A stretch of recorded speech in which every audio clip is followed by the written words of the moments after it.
नसरापूरमध्ये एक अतिशय धक्कादायक घटना घडली। अचानक घडलेल्या या घटनेने महाराष्ट्राला पहिला मोठा धक्का बसला होता। पण आज या प्रकरणातील मुख्य आरोपी भीमराव कांबळे याचं असं सत्य बाहेर आलं की जे ऐकून महाराष्ट्राला दुसरा सगळ्यात मोठा धक्का बसलाय। जेव्हा नसरापूरमध्ये एक 4 वर्षाची मुलगी आजी आजोबांकडे उन्हाळ्याच्या सुट्टीत आली होती, अचानक दुपारी 3 वाजता ती कुठे गेली समजलंच नाही। संपूर्ण गावाने शोधाशोध सुरू केली। अनेक सीसीटीव्ही फुटेज तपासल्यानंतर ती मुलगी एका 65 वर्षाच्या म्हाताऱ्यासोबत चालताना व्हिडिओ दिसली। त्यानंतर त्याला पकडलं। गावकऱ्यांनी हिसका दाखवल्यानंतर तो कबूल झाला। त्याला पोलिसांच्या ताब्यात देण्याआधी संतापलेल्या जमावाचा उद्रेक झाला। त्याला पकडलं, कोर्टात नेलं, कोर्टाने कोठडी दिली, मुख्यमंत्र्यांनी आदेश दिला। हे सगळ्यांना आतापर्यंत माहिती होतं। पण ही घटना घडण्याच्या 2 दिवस आधी तो एका हॉटेलमध्ये काम करत होता। त्याच्या अंगावर जो लाल टी शर्ट दाखवला जातोय त्याच्यावर एका हॉटेलचं नाव सापडलं आणि त्याच ज्या हॉटेलमध्ये तो काम करत होता त्या हॉटेलच्या मालकाने सांगितलं त्याचं काळं रहस्य। हॉटेल मालकानं भीमराव कांबळेचं असं रहस्य सांगितलं जे ऐकून संपूर्ण देशात खळबळ उडाली। ही घटना घडण्याच्या आधी 2 दिवस तो या हॉटेलमध्ये कामाला गेला होता। हॉटेलमध्ये त्याने 2 दिवस वेश बदलून प्रत्येक तासाला कपडे बदलून असं काहीतरी केलं होतं की ज्यामुळे सगळ्या देशाला धक्का बसला आहे। 1998चं देखील एक काळं सत्य या प्रकरणात उघडकीस आलं। भीमराव कांबळेची ही अशी बाजू जी आजपर्यंत कोणालाच माहिती नव्हती। 2 दिवस आधी तो नेमकं काय करत होता, तो कसे कपडे बदलायचा, वेश बदलून तो कसं काय करायचा, हे सगळं सत्य आता बाहेर आले। सोबत ही माहिती जेव्हा मुख्यमंत्र्यांना समजली तेव्हा मुख्यमंत्र्यांनी निर्णय बदलला, थेट तारीख सांगितली, या तारखेला होणार कांबळेचा अंत। चला जाणून घेऊया कांबळेची ती खरी माहिती। या प्रकरणाचा जो तपास होता तो तपास करत असताना तो सगळ्यात आधी गावकऱ्यांनी केला। खरं तरी घटना घडली होती तेव्हा दुपारी एक मुलगी अचानक बेपत्ता झाल्याची बातमी आली होती। बेपत्ता मुलगी झाली, गावात शोधाशोध सुरू झाली, शोधाशोध झाली, शेवटी सीसीटीव्ही फुटेज बघितले। सीसीटीव्ही फुटेजमध्ये ती मुलगी चालताना दिसली। काही सेकंद ती चालली, तिच्यानंतर 65 वर्षाचा एक म्हातारा मागे येताना दिसला।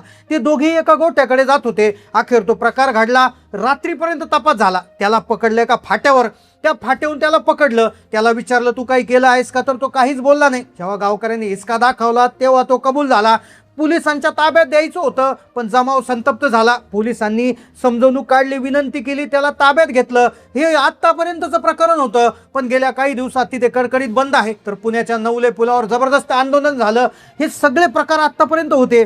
पण आता हा अपराधी नेमकं कोण होता, याचा इतिहास काय होता, हे सगळे लोक याच्यावर विचार करत होते। पण जेव्हा त्याच्या अंगावरचा एक टी शर्ट पाहिला गेला, जो टी शर्ट त्याचा जो फोटो व्हायरल होतोय त्यावर तो लाल कलरचा टी शर्ट आहे आणि त्या टी शर्टवर एका हॉटेलचं नाव आहे। आणि अखेर एक पत्रकार त्या हॉटेलच्या मालकाकडे गेली आणि त्या पत्रकारांनी त्यांना असा प्रश्न विचारला आणि त्यानंतर पत्रकारांच्या हॉटेल मालकाने जे सांगितलं त्याने संपूर्ण देश हादरला आहे। 2 दिवस आधी हा कसा वेश बदलायचा, हा कसा वागत होता, त्याचा सगळा चित्र समोर आलं। या प्रकरणाचा तपास करत असताना एक पत्रकाराची नजर त्या भीमराव कांबळेच्या त्या लाल टी शर्टवर गेली आणि त्या लाल टी शर्टवरून त्याचं रहस्य उघडकीस आलं। त्या लाल टी शर्टवर दख्खन पठार असं नाव होतं। दख्खन पठार हे हॉटेल नरसिंगपूरमधील गणेश कदम यांचं आहे। पत्रकार जेव्हा तिथे पोहोचले तेव्हा हॉटेल मालकांनी सांगितलेली माहिती अंगावर काटा आणणारी होती। गणेश कदम हॉटेलचे मालक सांगत होते, हा माणूस साधारणपणे आठवडाभर माझ्याकडे आला होता। त्याची अवस्था अत्यंत दयनीय होती। केस वाढलेले, दाढी वाढवलेली, तो दिसायला अत्यंत विचित्र होता। त्याच्याकडे फारसं त्याला चालता येत नव्हतं। त्याने मला काम मागितलं, त्याची मला दया आली। मी त्याला स्वतःच्या खिशातून 150 रुपये काढून दिले आणि तू दाढी केस करून ये असं सांगितलं। पण तो काही वेळातच तो नशेत आला। तरीही मी त्याला अजून एक संधी दिली। मी त्याला त्याचे कपडे खराब होते म्हणून मी त्याच्या एका हॉटेलचा एक जुना शर्ट त्याला घालायला दिला। पण खरी कहाणी इथून सुरू झाली होती। खरी त्याने जो तिथून पुढे जो प्रकार केला, साधारणपणे 2-4 दिवस तो हॉटेलमध्ये काम करत होता। हॉटेलमधून तो तिथून त्याला काम झाल्यानंतर त्याने हा प्रकार केला। आता मग पत्रकारांनी त्याला प्रश्न विचारला की तुम्ही त्याला काढून दिलं की तो गेला, नेमकं तो तिथे कसा वागत होता याचं सत्य ते सांगणार होते। पण इकडे त्या ठिकाणी त्याला अटक केली होती। पोलीस तपास करत होते। साधारण 30 वर्षापूर्वीचा त्याचा इतिहास काढला गेला तेव्हा एक प्रकरण सापडलं 1998चं। भीमराव कांबळे हा काय साधा सुद्धा माणूस नव्हता। 1998 मध्ये त्याने एक गुन्हा केला होता आणि त्याच्यावर त्यावेळेस गुन्हा दाखल झाला होता। तर त्यानंतर 2015 मध्ये देखील एक मोठा गुन्हा झाला होता. आणि एवढंच नाही, भीमराव कांबळे हा इतका विचित्र व्यक्ती होता की त्याने स्वतःच्या भावाला देखील सोडलं नव्हतं. भावाच्या मुलीसोबत देखील त्याचे काही प्रकरण असल्याचे त्या ठिकाणी माहिती समोर आली होती. 4 वर्ष येरवड्याच्या जेलमध्ये तो राहिला होता. आता हा इतिहास होता. ही सगळी माहिती कोर्टामध्ये देखील देण्यात आली होती. कोर्टात त्याला हजर करण्यात तिकडे येत होतं. कोर्टामध्ये देखील तो विचित्र काहीतरी बोलला. कोर्टाने त्याला विचारलं की तुझे काय प्रॉब्लेम आहे, तुझं काय मत आहे याच्यावर, किंवा त्याची जी बाजू मांडण्याचा त्याला अधिकार देण्यात आला. तेव्हा तो कोर्टाला जे बोलला त्याने सगळ्याला धक्का बसला होता. पण इकडे पत्रकार हॉटेलमध्ये गेले होते आणि हॉटेल मालक जे सत्य सांगणार होता त्यांनी सगळी केसची दिशा फिरणार होती आणि मुख्यमंत्री डायरेक्ट आदेश देणार होते.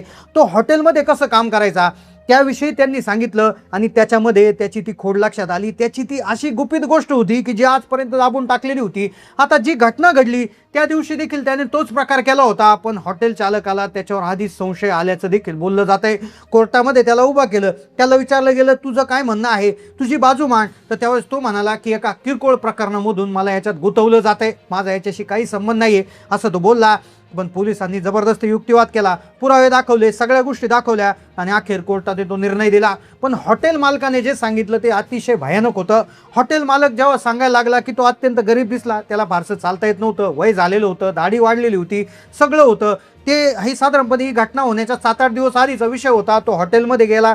हॉटेलमध्ये गेल्यानंतर हॉटेल मालकाने त्याच्यावर दया आली. हॉटेल मालक म्हणाला तू आधी सगळं व्यवस्थित तुझी स्वच्छता करू नये, केस कापू नये, दाढी करू नये, असं म्हणण्यासाठी त्यांनी त्याला पैसे दिले आणि त्यानंतर त्याला कामाला घेतलं. पण तो कामाला घेत असताना देखील तो त्या पैशांची त्या ठिकाणी नशेत आला होता असं त्याने म्हटलं गेलं.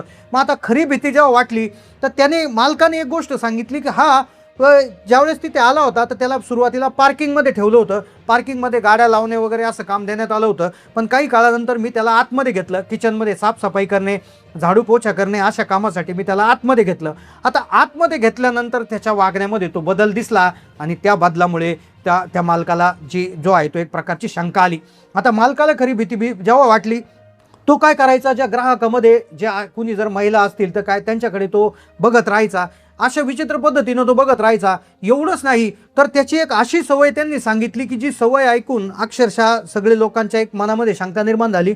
तो दिवसाभरामध्ये 4 शर्ट बदलायचा. तो सकाळी पांढरा शर्ट घालून यायचा, त्यानंतर हॉटेलचा शर्ट चढवायचा, त्यानंतर एक निळा शर्ट घालायचा. अशा वेळोवेळी तो दिवसाभरामध्ये 6 ते 7 शर्ट बदलायचा. आणि तो का बदलत होता याचं कारणच कोणाला माहीत नव्हतं. एक 65 वर्षाचा मजूर वारंवार कपडे काय बदलतोय हे कोणाला उमजलं नव्हतं. तो लोकांकडे विचित्र नजरेनं बघायचा, संशयास्पद वागणुकीमुळे बघायचा. आणि मग त्याला मालकाने काढलं का तर मालकाला देखील संशय येऊ लागला होता. हॉटेल मालक पुढे बोलत होते की झालं असं की 2-3 दिवस झाले. 2-3 दिवसानंतर तो म्हणाला की माझ्या पत्नीचं जरा दुखतंय, मला जायचं आहे. तर मालकाने स्पष्टपणे त्याला सांगितलं की तू इथून निघून जा.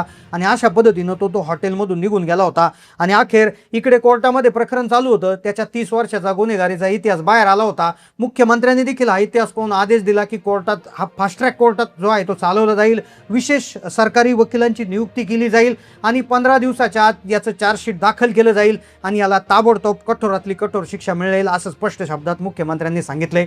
आता ही नसरापूरची जी घटना आहे तर ही केवळ एक कथा नाही तर ही आपल्या सगळ्यांसाठी धोक्याची घंटा आहे. 65 वर्षात जेव्हा एखादा माणूस जो दिसायला हतबल वाटतो पण त्याच्यामागे इतका भयानक इतिहास असू शकतो याची कल्पना आपण करू शकत नाही. वेश बदलून वापरणाऱ्या या भीमराव सारख्या लोकांपासून सावध राहणे काळाची गरज. आपल्या सभोवतालच्या अनोळखी व्यक्तींवर लक्ष ठेवा, आपल्या मुलांना सुरक्षित ठेवा. भीमराव कांबळेला कायद्याच्या कचाट्यातून सुटण्याची आता कोणती संधी नाही, कारण की आता त्याच्या अंदाजे महाराष्ट्र आता वाट पाहत आहे. नक्कीच्या कुटुंबाला न्याय मिळावे अशी आशा आपण व्यक्त करतो. आता तुम्हाला या घटनेबद्दल काय वाटतं नक्की कमेंटमध्ये तुमची मतं नोंदवा. चॅनलला नवीन असाल तर सबस्क्राईब करा. धन्यवाद.